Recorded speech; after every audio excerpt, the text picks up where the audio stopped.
હા ગુરુદેવ, કાલે ગુરુદેવ લક્ષ્યાર્થ અને વાચ્યાર્થનું મિશ્રણ કેવી રીતે થઈ જાય છે, મિત્રતા થઈ જાય છે, તો એ મિત્રતા ન થવી એના માટે જ આજે પ્રવચન હતું.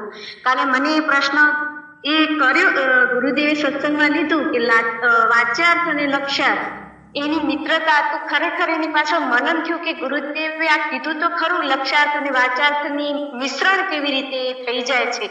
તો આજે ખરેખર એવું લાગ્યું કે આ સત્સંગ એના ઉપર જ છે. તો આજે અધ્યાસ થઈ ગયો તો પોતાના સ્વરૂપમાં તો કાંઈ છે જ નહીં, પણ જે અધ્યાસ કર્યો હોય ને, તો એ અધ્યાસને દૂર કરવા માટે જે વિવેક જોઈએ છે, એ વિવેક કે બેને અલગ કરવું, જળ અને ચેતનને અલગ કરવું. જળ એટલે આપણે વાચાર્થ, મારા સમજથી એમ થાય કે આ જે વાચાર્થ એટલે બધું વ્યવહાર જગતનો જેટલો ઠારો, પણ એની અંદર આપણું લક્ષ્યાર્થ, આપણું લક્ષ્ય જે હોવું જોઈએ કે હું બ્રહ્મ જ છું, તો એ લક્ષ્ય પોતાની બાજુ અને વ્યવહાર તો બારે, તો બે થતું રહે, બે નું સંતુલન જે કહેવાય ને, એક સંતુલન એ રહેવું જોઈએ એમ. પણ એવું નથી થતું, ક્યારેક લક્ષ્યાર્થ તો ક્યારેક વાચાર્થ એવું થઈ જાય છે. તો એના માટે જ આ સત્સંગ આપને ગુરુદેવ પાસેથી આપણે મળી રહ્યો છે કે આપણે વિવેક કરી અને આપણે બેમાં સંતુલન, સમાનતા બેમાં આપણે રાખી અને આ જીવનની યાત્રા આપણી ચાલુ રહે એમ.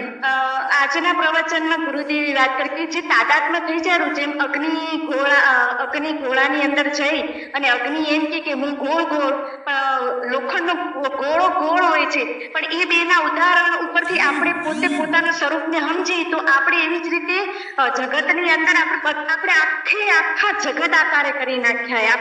આપણે પોતાને બધા પદાર્થોના આકારે આપણે પોતે માની રહ્યા, પણ જો એમાંથી નીકળી અને લક્ષ્ય આપણે પોતાનું કરીએ ને, તો આપણું નામ, રૂપ, ગુણ, આકાર કશું જ નથી.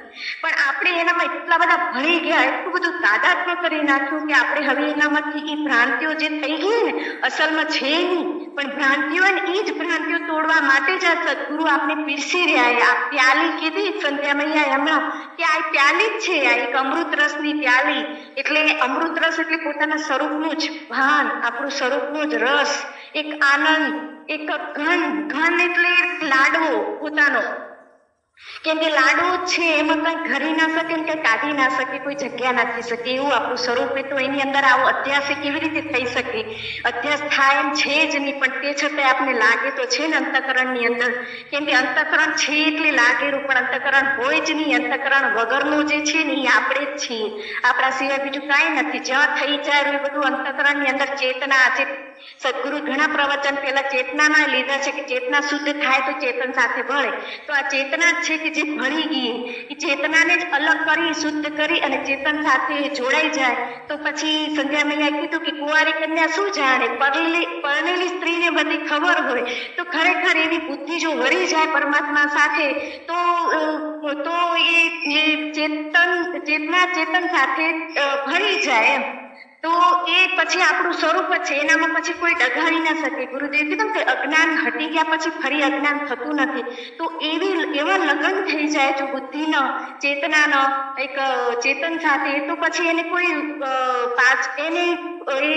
શું કહેવાય, અજ્ઞાન ફરી એનું થતું નથી. અજ્ઞાન એકવાર જ્ઞાન થઈ ગયા પછી તો એને વિવેક રહે છે. કીધું ને ગુરુદેવ કે તો વિવેક તો આપણો રહેવો જ જોઈએ એમ.